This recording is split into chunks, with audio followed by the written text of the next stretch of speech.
नमस्कार प्रिय विद्यार्थियों, वीके नॉलेज इलेक्ट्रिकल में आप सभी का स्वागत। ITI CBT exam 2026 electrician second year वालों के लिए day by day classes provide करवा रहे हैं। अगर आप साल भर नहीं पढ़ पाए हैं तो चिंता करने की जरूरत नहीं, इन क्लासेज को जरूर अटेम्प्ट करिए। ये वो सवाल है जो हर साल आपके एग्जाम में आते हैं। आपको पता है कि आपके सीबीटी एग्जाम लगभग 10 दिन चलते हैं। पर डे 3 शिफ्ट होती है, तो 29 एग्जाम पेपर्स में लगभग ये क्वेश्चन घूमते फिरते आते रहते हैं। मोस्ट इंपोर्टेंट क्वेश्चन आज की इस क्लास में हम लोग यूपीएस और इन्वर्टर वाले सवाल हल करने वाले हैं, और इसमें से कम 2 या 3 क्वेश्चन आपके पेपर में आते हैं। यानी जो यूपीएस और इन्वर्टर से रिलेटेड क्वेश्चन है वो इस क्लास में से आपके कवर अप हो जाएंगे। सो पूरा क्लास आराम से और लास्ट तक। सबसे पहले चैनल को सब्सक्राइब कीजिए ताकि आपके एग्जाम रिलेटेड जितनी भी अपडेट और वीडियोस है आप तक मिलती रहे, क्योंकि एग्जाम तक आपको हर एक अपडेट मिलता है। प्रैक्टिकल पेपर कैसे होगा, कौन कौन से क्वेश्चंस आते हैं, तो इन सब पर भी डिटेल वीडियो आपको चैनल पर मिलती रहती है। ये वीडियो लाइक जरूर करना और अपने दोस्तों तक इसे शेयर कर दीजिए, फॉरवर्ड कर दीजिए। ये जो हमारी क्लास है, ये क्लास नंबर 7 है। इससे पहले 6 क्लासेज और हुई है, प्लेलिस्ट बनी हुई है, उसमें जाकर सारी क्लास देखो। ITI second year CBT exam 2026 नाम से है। थ्योरी के जो 38 क्वेश्चन आएंगे, गारंटी है 38 के 38 क्वेश्चन हम देंगे आपको। बस इन क्लासेज को आपको देखना जरूर है। हर साल आते हैं, इस बार फिर आएंगे। पढ़ लीजिए इन क्वेश्चंस को, पेपर वाले दिन याद रखोगे। आगे बढ़ने से पहले एक बड़ी जानकारी दे दूं, जिस तरह के क्वेश्चंस इस क्लास में करवा रहे हैं वैसे ही क्वेश्चन आपके पेपर में आते हैं। आजकल ऑनलाइन का जमाना है, तो भाई प्रैक्टिस करो। लिंक डिस्क्रिप्शन में VK knowledge electrical app download करिए, फ्री टेस्ट आपके पास है। सेम नाम सेम लोगो मिलेगा। ऐप डाउनलोड करते ही ये इंटरफेस आएगा। ये रहा फ्री टेस्ट का सेक्शन। यहाँ क्लिक करोगे, सेकंड ईयर के थ्योरी के, एम्प्लॉयबिलिटी स्किल के, मॉडल टेस्ट कंप्लीट आपको यहाँ पर मिलेंगे। आप टेस्ट अटेंड कर सकते हैं, लेकिन आपका जो पेपर आएगा उसमें तो 75 क्वेश्चन रहेंगे। तो 75 क्वेश्चंस के मॉडल सेट के लिए आपके लिए ये स्पेशल एक टेस्ट सीरीज बना दी है। पेड है, 150 रुपये लगेंगे। इसको आप ज्वाइन करके अपनी प्रैक्टिस करना, पूरा एग्जाम ओरिएंटेड फीलिंग आएगा आपको। पेपर से पहले पेपर का अनुभव ले लीजिए, घबराने की जरूरत नहीं होगी।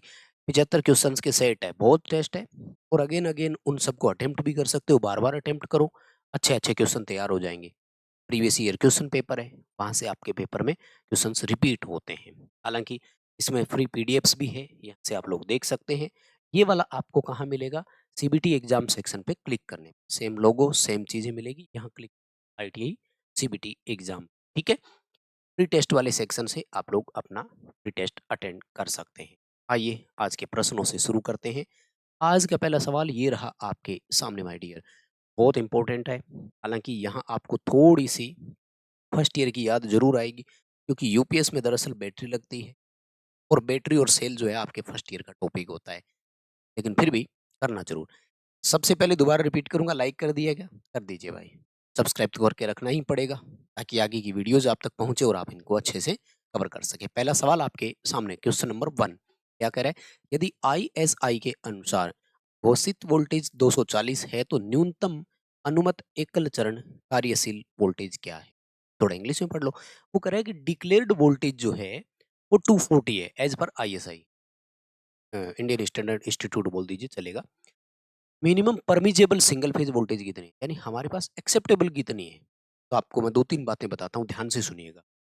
लो वोल्टेज और मीडियम वोल्टेज में प्लस माइनस 5% वोल्टेज का टॉलरेंस एक्सेप्टेबल है। यानी निम्न वोल्टेज और मध्यम वोल्टेज में 5% का विचलन स्वीकृत है। लो वोल्टेज में आता कौन सा है? आपने फर्स्ट ईयर में पढ़ा हो तो 0 से लेकर 250 वोल्ट का। मध्यम वोल्टेज में कौन से आता है? 251 से लेकर 650 तक का। ये हमारा 240 वोल्ट वाला है, लो वोल्टेज की श्रेणी में है। यानी ये 5% कम हो सकता है और 5% ज्यादा हो सकता है, ये ऑप्शन था। अब आपको करना क्या है? आपको इस 240 वोल्ट का 5% निकालना था। वो उत्तर आएगा 12 वोल्ट। इसका मतलब है ये सप्लाई में 12 वोल्ट कम और 12 वोल्ट ज्यादा हो सकता था। मतलब 240 में से 12 माइनस करो, कितना आएगा? 228 वोल्ट। 240 में 12 वोल्ट जोड़ दीजिए, कितना आएगा? 252 वोल्ट। यानी इस सप्लाई में अगर आप एक वोल्ट मीटर लगा करके रखते हैं तो 228 से लेकर 252 वोल्टेज के बीच में कितनी भी वोल्टेज आती है वो सारी की सारी एक्सेप्टेबल है। आया समझ में? तो मिनिमम कितना हो गया? 228। मान लीजिए अब की बार एग्जामिनर बदल करके सवाल दे दे, वैसे तो चिंता मत करो, आपके सीबीटी एग्जाम में सीधे-सीधे क्वेश्चन आते हैं। जैसे ये क्वेश्चन आएगा, ऐसा ही ऑप्शन रहेगा, सेम चीज़ें रहेगी। तो बदलेगा कुछ नहीं, घबराने की ज़रूरत नहीं है। 90% है, लेकिन मैं चाहता हूँ कि अब आप सेकंड ईयर में हो तो एग्जामिनर आपको बदल करके क्वेश्चन देवे। तो अब की बार मान लो सवाल यही रखे, ऑप्शन बदल करके या न्यूनतम की जगह अधिकतम पूछ लेवे, देन आपका आंसर 252 वोल्ट होना चाहिए। बताओ समझ में आया क्या सवाल? कोई समस्या नहीं है ना? ये ध्यान रखना, पूरे भारत में आईटीआई एग्जाम एक जैसे होते हैं, एक समय पर होते हैं। इसलिए ये पूरे ऑल इंडिया से, आप किसी भी राज्य से देख रहे हैं, किसी स्टेट से आप वीडियो देख रहे हैं, सबके लिए ज़रूरी है ये क्लास। तो इस क्वेश्चन को बहुत अच्छे से कवर कर लेना। और अब सेकंड ईयर के बाद आपको कंपटीशन एग्जाम की तैयारी करनी है, तो भाई कंपटीशन एग्जाम के लिए वैसे ही दिमाग खोल करके रखना पड़ेगा ना। खैर आगे बढ़ते हैं, बीच-बीच में और बात करता रहूँगा कंपटीशन एग्जाम से रिलेटेड ना। आईटीआई के बाद का ही तो असल खेल है भाई, नौकरी आजकल सर्टिफिकेट बेस पे तो मिलती नहीं है। नौकरी के लिए भी पेपर देना पड़ेगा और उसमें केवल इससे काम नहीं चलेगा, थोड़ा और विस्तारित तरीके से पढ़ना होगा। सवाल नंबर 2, फ्रीक्वेंसी कन्वर्टर कौन-सा है? आजकल आपका एक टॉपिक आता है, आपने पढ़ा होगा ड्राइव का, एसी-डीसी ड्राइव बोलते हैं अपन उसको, है ना? उस ड्राइव में पुराने टाइम में एएफडी लगता था, बाद में उसको वीएफडी बोलने लग गए। बात एक ही है, adjustable frequency drive, variable frequency drive. अब एक और नई विधि चालू हो गई, पीएफ रेशियो वाली विधि, जिसका मैंने पिछली क्लास में क्वेश्चन करवाया भी था। इसके लिए लगता है VVVFD, variable voltage variable frequency drive. इसका पूरा नाम पेपर में आ सकता है आपके सेकंड ईयर में, ठीक है। तो ये जो हम लोग फ्रीक्वेंसी बदलते हैं, ये बदलेंगे किससे? तो इसके लिए लगता है साइक्लो कन्वर्टर। यानी साइक्लो कन्वर्टर का काम है फ्रीक्वेंसी को बदलना। आई बात समझ में? और बताता हूँ, सुनिएगा। भाई हम सारी चीजें कवर करें ना, क्वेश्चन नंबर 2 आंसर आएगा सी। लेकिन बाकी चीजें भी देखो, रेक्टिफायर का काम एसी को डीसी करना, चॉपर का काम क्या है? चॉपर को डीसी का ट्रांसफार्मर कहा जाता है, ध्यान रख।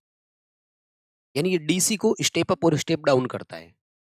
या फिर यूं बोल दीजिएगा कि जो स्थिर डीसी होती है, उसको परिवर्तित डीसी में बदलना, मतलब डीसी का मान बदलना।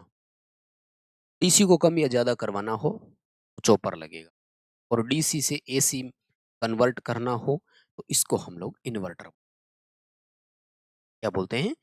इन्वर्टर। आया समझ में? अब कोई चाहे तो इस क्वेश्चन का स्क्रीनशॉट ले लो, नोट्स बनाओ, एक ऐसा रजिस्टर लगाओ जो लाइफ टाइम काम आएगा आपके। देखिए अब सेकंड ईयर पास करोगे, इसरो, डीआरडीओ, रेलवे, न जाने कहाँ कहाँ भर्तियों के लिए फॉर्म भरना पड़े, ऐसे ही क्वेश्चंस वहां होंगे, मतलब इनसे जुड़े हुए। तो नोट्स का बेसिक यहीं से तैयार कर लो, फिर एडवांस नोट्स तैयार होंगे अपने आप।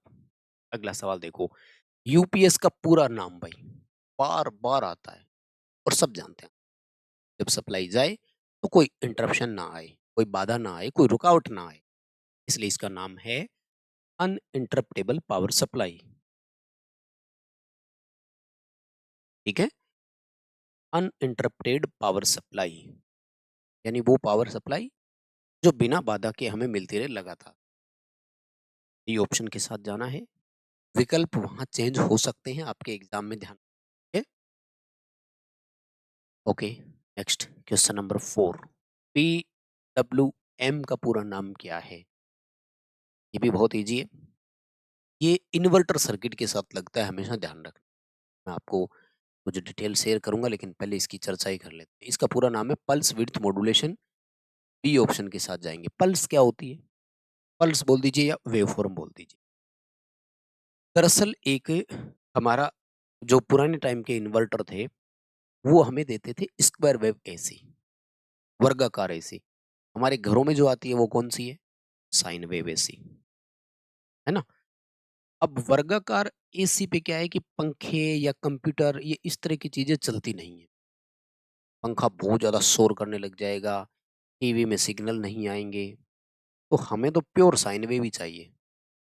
तो ना इलेक्ट्रॉनिक में क्लैपिंग क्लिपिंग नाम के दो सर्किट बनते हैं, क्लेपर और क्लिपिंग बोल दीजिए।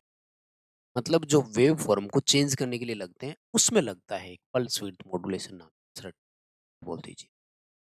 यानी इन्वर्टर जो स्क्वायर वेव वाला है उससे साइन वेव अगर बनाना हो तो आज के टाइम में संभव है। उसके लिए पल्स विड्थ मॉड्यूलेशन एक सर्किट का इस्तेमाल करना होगा जो वेव फॉर्म को मॉड्यूलेट करने का काम करे। खैर इसका पूरा नाम आता है तो आप इतना ध्यान में रखना। आई होप कि नाम है पल्स विड्थ मॉड्यूलेशन। क्लियर है सबका? क्वेश्चन बहुत शानदार है, पढ़िएगा जरूर इनको और काम आएंगे, मैं इतना जरूर कह देता हूँ।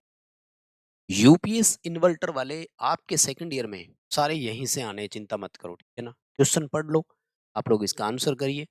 तब तक मैं एक जानकारी फिर आपके साथ शेयर कर देता हूँ, मुझे लगता है कि कोई भूल नहीं गया हो।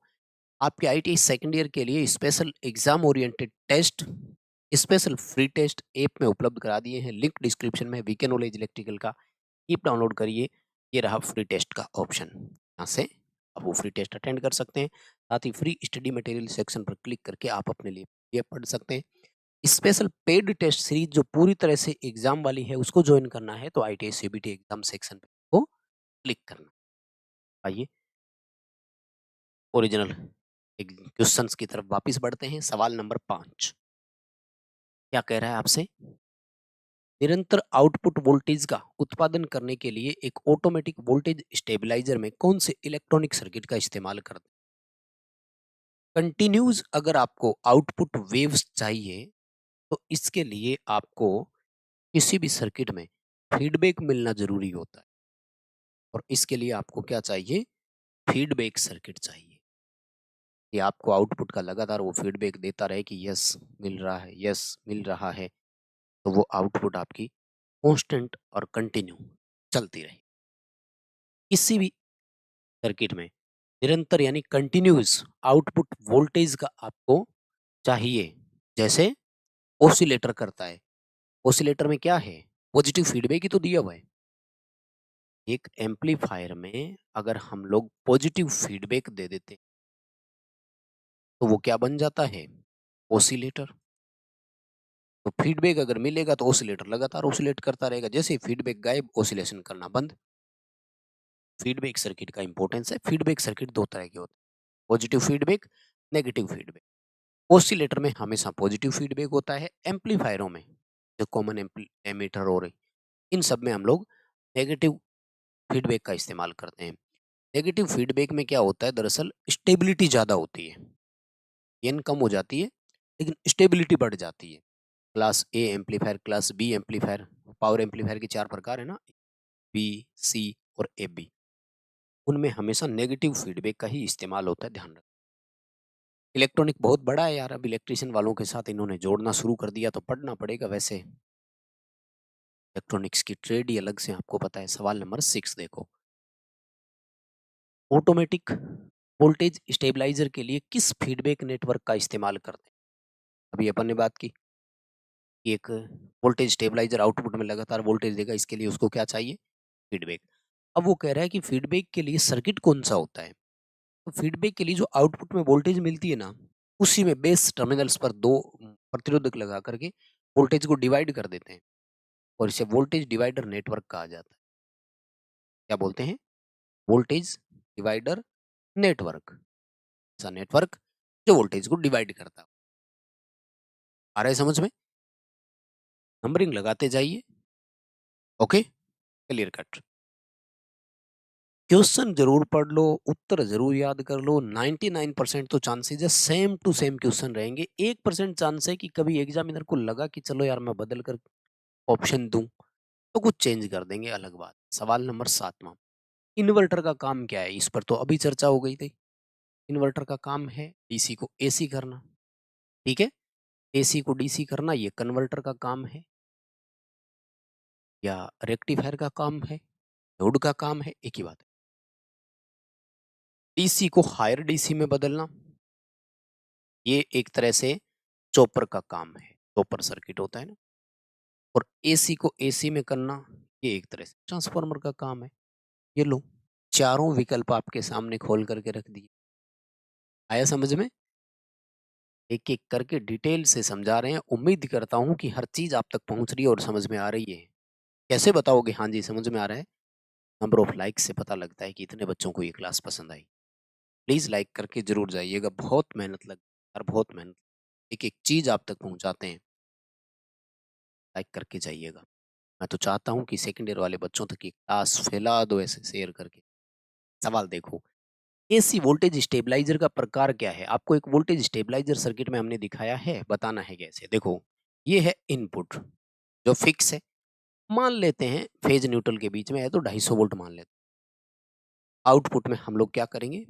0 से 250 के बीच वेरी करेंगे। तो यहाँ देखो, ट्रांसफार्मर की एक तरह से आउटपुट है, ऑटो ट्रांसफार्मर लगा हुआ है। एक तरह से एक वाइंडिंग वाला है ना, ऑटो ट्रांसफार्मर है। ट्रांसफार्मर के आउटपुट साइड से 1, 2 और 3 टैपिंग निकाली हुई है, स्विच लगा रखा है। हाथ से हमें टर्न की संख्या को सिलेक्ट करना होगा। यहाँ पे आधे टर्न है, आधी वोल्टेज हो गई, लगभग 75% और लगभग 100%, यानी 50%, 75% और 100% वोल्टेज मिल गई। किससे मिली? हाथ से मिली। इसको बोलते हैं मैनुअल स्टेबलाइजर। क्या बोलेंगे? मैनुअल, जिसमें हमें हाथ से चेंज करना पड़ रहा है। मैनुअल को इंग्लिश में हिंदी में हस्तचालित बोलते हैं। हिंदी में क्या बोलते हैं? हस्तचालित। जैसे हमारे 2 पॉइंट 3 पॉइंट स्टार्टर है, ये मैनुअल स्टार्टर कहलाते हैं। आजकल ऑटो कट वाले आ गए, जिनमें टाइमर लगा रहता है और automatic cut cut cut 30-40 second बाद सारे रेजिस्टेंस बाहर कर देते हैं। स्लिप रिंग इंडक्शन मोटर में भी ऐसा ही हो रहा है। अब देखो ये सेल वाले आ गए। टॉपिक यूनिवर्सल उसका यूपीएस का है, लेकिन सेल और ये फर्स्ट ईयर वाले क्वेश्चन आ रहे हैं, आएंगे, क्योंकि यूपीएस बिना बैटरी सेल के थोड़ी चलता है। तो सवाल देखो, सेकेंडरी सेल में कठोर सल्फेशन दोष कैसे रोका जा सकता है? पहले तो ये समझना होगा सल्फेशन दोष होता किसमें। तो ये आपको ध्यान रखना है, सेकेंडरी का जो लेड एसिड सेल है ना, उसी में ही होता है ये। ठीक है, लेड एसिड सेल में क्या होता है, जब सेल डिस्चार्ज होता है तब उसकी पॉजिटिव और नेगेटिव दोनों प्लेटें किसकी बन जाती है? लेड सल्फेट की बन जाती है। कि लेड सल्फेट क्या होता है कि जो आपका स्पंजी लेड चार्ज होने पे कैसी बनती थी? पॉजिटिव प्लेट लेड पेरोक्साइड की और नेगेटिव स्पंजी लेड की।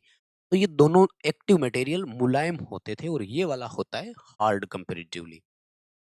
अब थोड़े दिन अगर आपने डिस्चार्ज कंडीशन में रख दिया तो ये और सूख जाएगा।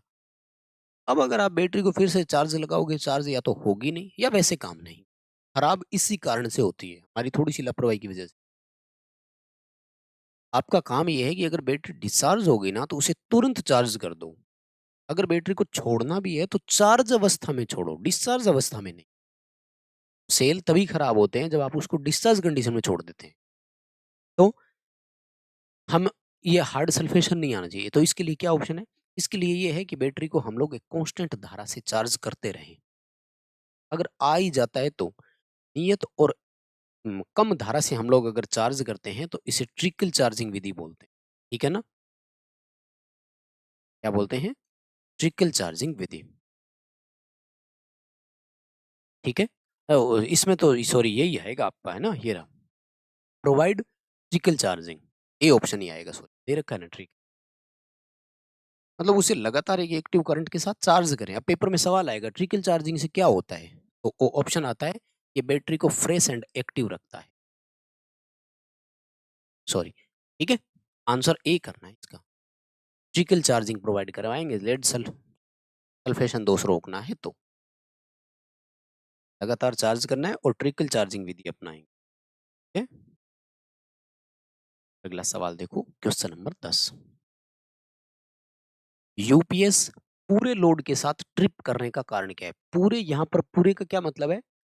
Full load. फुल लोड का मतलब है रेटेड लोड। रेटेड मतलब निर्धारित, यानी जितना ज़रूरत था उतना। तो मतलब यूपीएस ऐसा था कि ये एक मतलब 100 वाट के लिए चल सकता था। अब जैसे ही 100 वाट लगा रहे हो ड्रिपिंग आ रही है, तो क्या मतलब है? इसका मतलब ये है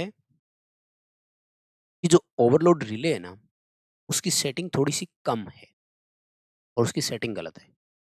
फॉर एग्ज़ाम्पल, हमारा यूपीएस 16 एम्पीयर लोड के लिए बना हुआ था, ठीक है? हमने इस तरह का लोड डाला कि इस पे करंट भी 15-16 एम्पीयर ही चल रहा है, लेकिन फिर भी ये तो ट्रिप मार गया।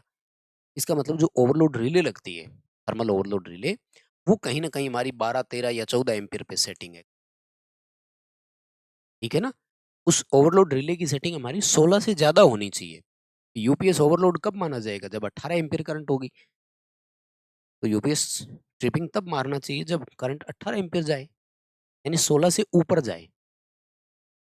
तो सवाल नंबर 10, यूपीएस फुल लोड पर भी ट्रिप हो रहा है, इट मीन ओवरलोड रिले की सेटिंग सही नहीं है।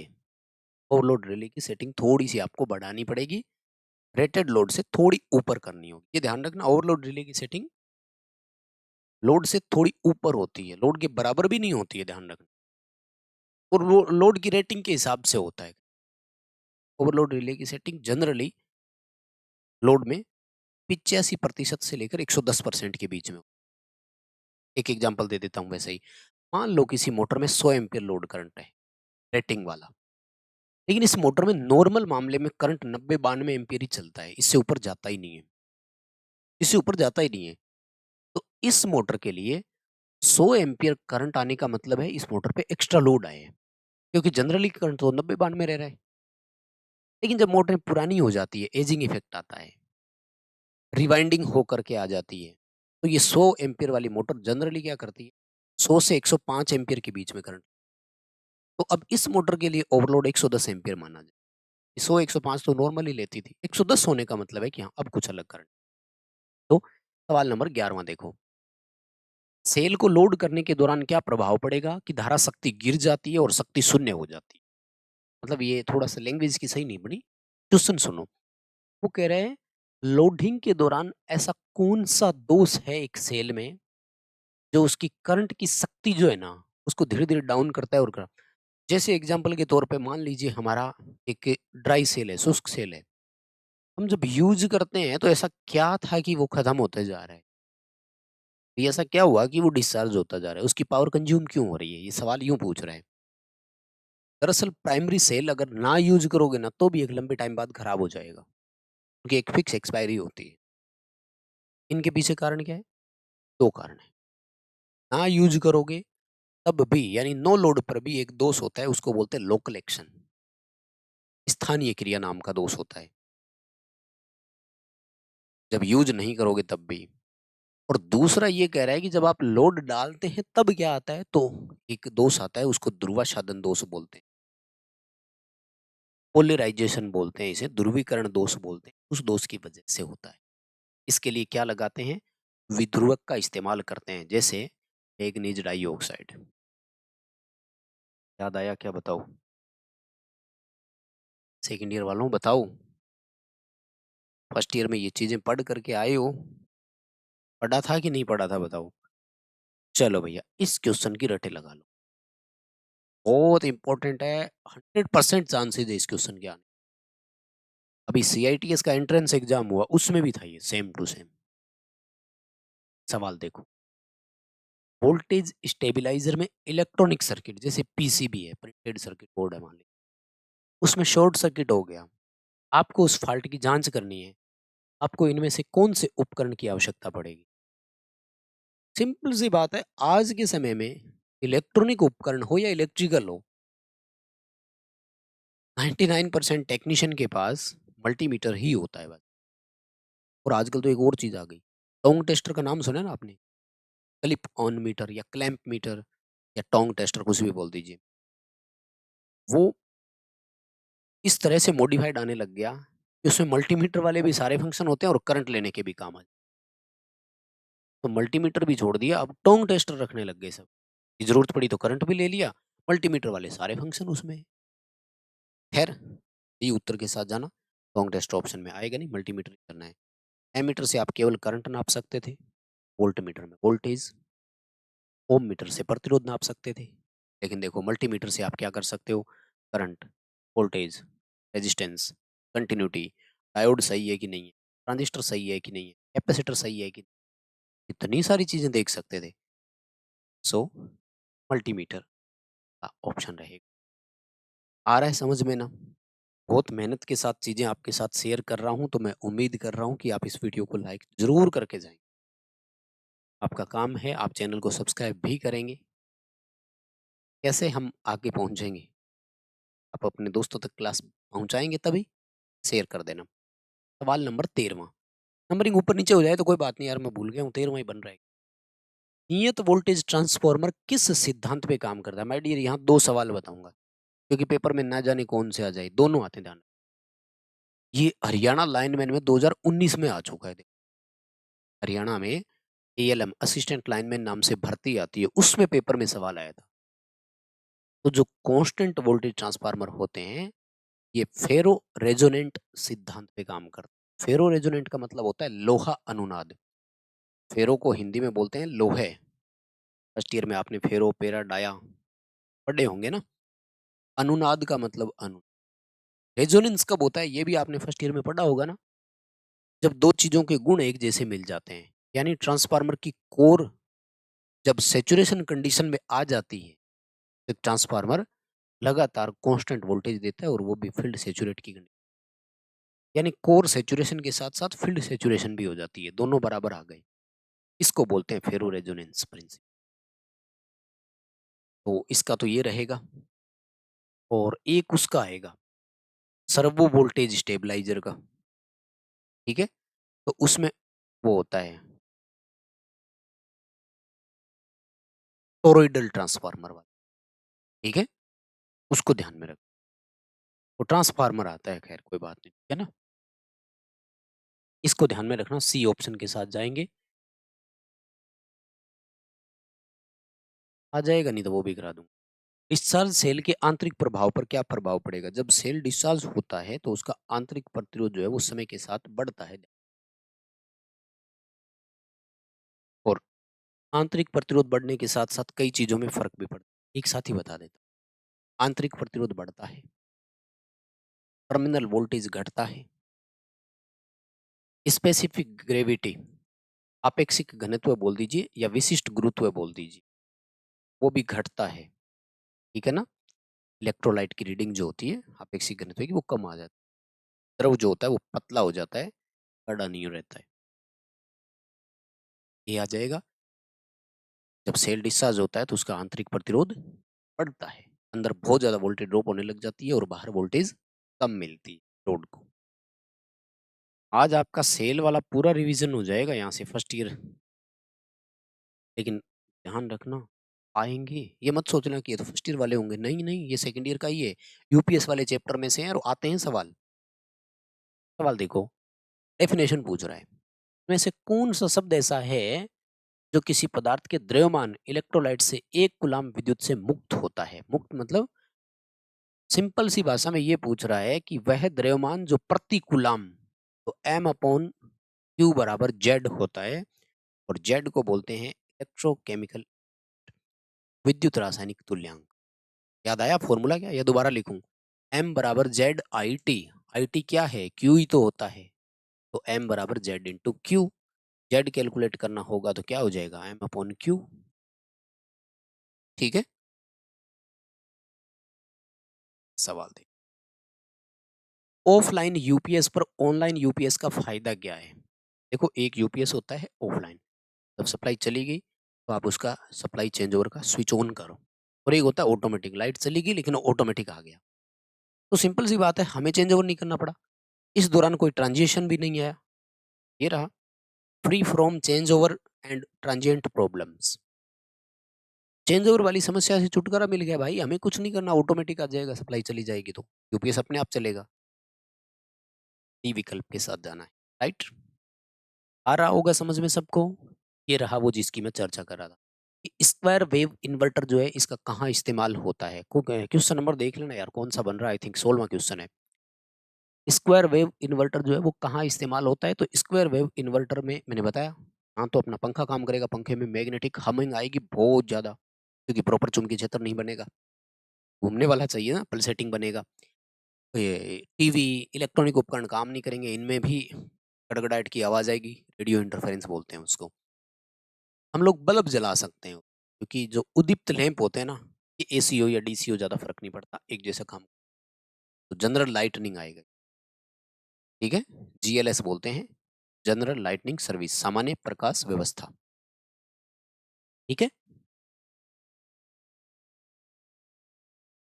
अगला सवाल देखो, यदि यूपीएस का आउटपुट वोल्टेज सामान्य से अधिक है तो किस में दोष है? मतलब यूपीएस है, वोल्टेज आपको 240 देना चाहिए, वो 270 वोल्ट दे रहा है। तो इसका जो सर्किट में प्रॉब्लम्स आता है ना, अरे इसका ऑप्शंस कहाँ है भाई? ऑप्शन ही बदल दिया।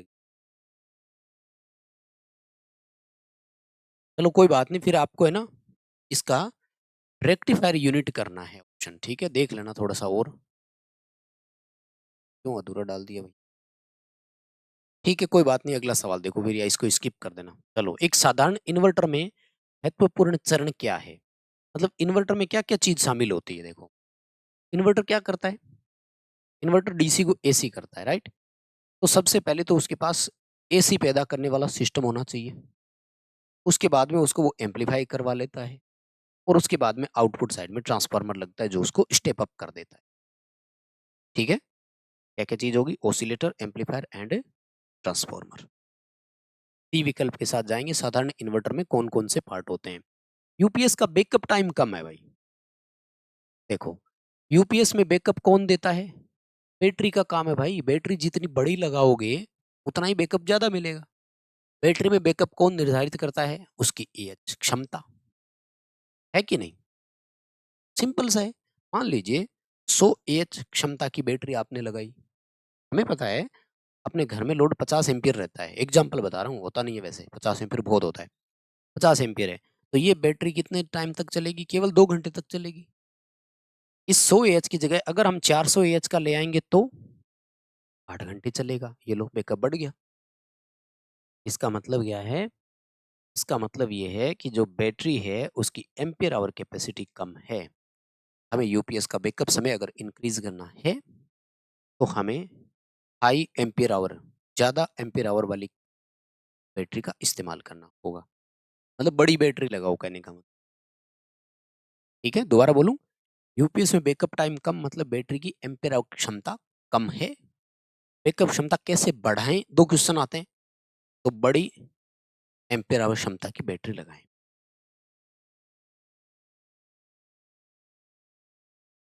ये है वो ऑप्शन उसके साथ, ठीक है? वो जो एक क्वेश्चन ऊपर चला गया था ना, कि आउटपुट में वोल्टेज अधिक होने के कारण क्या है? ये उसके ऑप्शन यहाँ है, तो ये आएगा इसका डिफेक्टिव फीडबैक सर्किट, ठीक है? दोषपूर्ण फीडबैक सर्किट, फीडबैक सर्किट में फॉल्ट है, तो आउटपुट में हाई वोल्टेज जाते हैं। ये उस पिछले क्वेश्चन का है, इसका है ये, ठीक है? आउटपुट वोल्टेज सामान्य से अधिक है तो दोष का कारण क्या है? यहाँ है पूरा क्वेश्चन, क्या कारण है? ऑप्शन करना है आपको इफेक्टिव फीडबैक सर्किट। थोड़ा पढ़ लो भाई अच्छे से और थोड़ा मैनेज कर लेना इसको, कोई बात नहीं। कोई सोचेगा कि आगे पीछे हो गया। और यूपीएस का बैकअप टाइम कैसे बढ़ाएँ? अभी पिछले क्वेश्चन में ही चर्चा कर रहा था। बैकअप टाइम कम का मतलब है बैटरी की एम्पीयर आवर क्षमता कम है, तो क्या करें?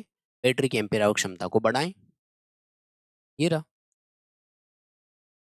ज़्यादा एम्पीयर आवर क्षमता वाली बैटरी का इस्तेमाल करो, बैकअप टाइम अपने आप बढ़ जाएगा। और अगला सवाल, सर्वो वोल्टेज स्टेबलाइजर में, यस माय डियर, सबसे इंपॉर्टेंट क्वेश्चन है। सर्वो वोल्टेज स्टेबलाइजर में जिस ट्रांसफार्मर का इस्तेमाल होता है उसे टोरॉइडल ट्रांसफार्मर बोलते हैं।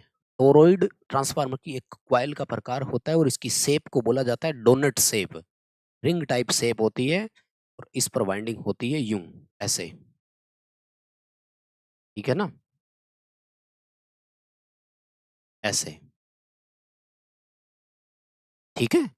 इसको डोनट टाइप बोलते हैं, टोरॉइड कॉइल बोला जाता है, तो टोरॉइडल ऑटो ट्रांसफार्मर होता है। बहुत इंपॉर्टेंट क्वेश्चन है, पढ़ लीजिए इसको, पक्का कन्फर्म है आने वाला है।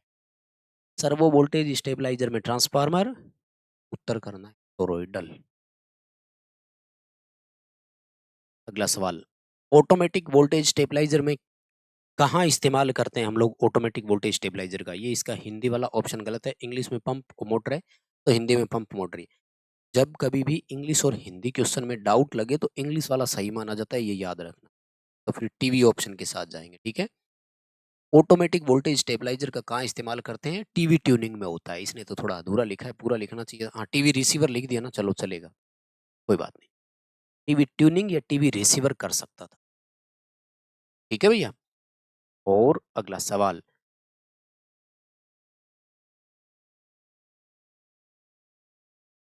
चरणबद्ध वोल्टेज स्टेबलाइजर में कौन सा विद्युत उपकरण वोल्टेज को सक्रिय कर रहा है? ऑप्शन कहाँ है? ओके, ये रहा। चरणबद्ध का मतलब होता है स्टेप्ड बोल दीजिए। स्टेप्ड वोल्टेज स्टेबलाइजर जिसमें एक-एक करके स्टेप्स बढ़ती है। तो इसमें ना ऑटो स्टेट नाम की एक व्यवस्था या फीचर होता है। क्या बोलते हैं उसे? ऑटो स्टेट, जो एक के बाद अगली स्टेज को खुद ही ले आता है। ठीक है? थोड़ा-सा क्वेश्चन और ऑप्शन अलग-अलग हो गए इसलिए कन्फ्यूज़ मत हो जाना, बाकी रखना ध्यान। ये न्यूमेरिकल देखो फर्स्ट ईयर वालों का है कि नहीं है? आपसे पूछ रहा है। क्या करें? 4 सेल हैं, 1.5 वोल्ट और 8 एएच के हैं। ठीक है ना? और समांतर में जुड़े हुए हैं। ध्यान से देखो, क्या कह रहा है? वोल्टेज और एम्पीयर घंटे की गणना करनी है यदि समांतर में 4 सेल है। लो भाई, एक यूँ जुड़ा हुआ है, दूसरा यूँ जुड़ा हुआ है, तीसरा यहाँ और चौथा यहाँ, और ये हो गया पैरेलल। अब एक बात तो देखो आप सबको याद है कि समांतर में वोल्टेज एक समान रहती है। जब एक सेल 1.5 वोल्ट का है तो हमारे इस कनेक्शन की वोल्टेज भी कितनी आएगी? 1.5 वोल्ट। आप वोल्टेज वाला ऑप्शन देखो, एक में ही दिया है, तो दूसरा आपको कुछ सोचने की ज़रूरत ही नहीं थी। कुछ भी सोचने की ज़रूरत नहीं थी। चलो फिर भी, एम्पीयर आवर क्षमता बढ़ती जाती है। एक कितने का है? 8 का। 8, 8 16, 8 24 और 8 32। तो ये रहा 32। आया समझ में? नो डाउट ये वो क्वेश्चन है जो आप लोगों ने बहुत अच्छे से पढ़ रखे हैं और बहुत अच्छे से आपके कवर भी होंगे। ये भी याद ज़रूर रखना, ठीक? अगला सवाल, ऑटोमेटिक वोल्टेज स्टेबलाइज़र में कौन-सा ट्रांसफार्मर है? ऑटोमेटिक वोल्टेज स्टेबलाइज़र में ऑटो ट्रांसफार्मर होता है। सर्वो वोल्टेज वाले में टोरॉइडल ट्रांसफार्मर होता है और उसमें एक में वो फेरो रेजोनेंट सिद्धांत। ये 2 क्वेश्चन बार-बार आते हैं, ठीक है ना? दोनों को पढ़ लेना और कवर कर लेना। बस माय डियर इतने ही थे क्वेश्चन, हो गए कंप्लीट। उम्मीद करता हूँ बहुत अच्छे से समझाया है। प्लीज़ लाइक ज़रूर करके जाना, चैनल को भी सब्सक्राइब करना, दोस्तों तक पहुँचाइए। लिंक है डिस्क्रिप्शन में, हमारा VK knowledge electrical app download करिए, फ्री टेस्ट अटेंड कीजिए। चाहो तो पेड टेस्ट सीरीज़ भी जॉइन कर सकते हो। बहुत-बहुत धन्यवाद। Thank you very much. शुक्रिया।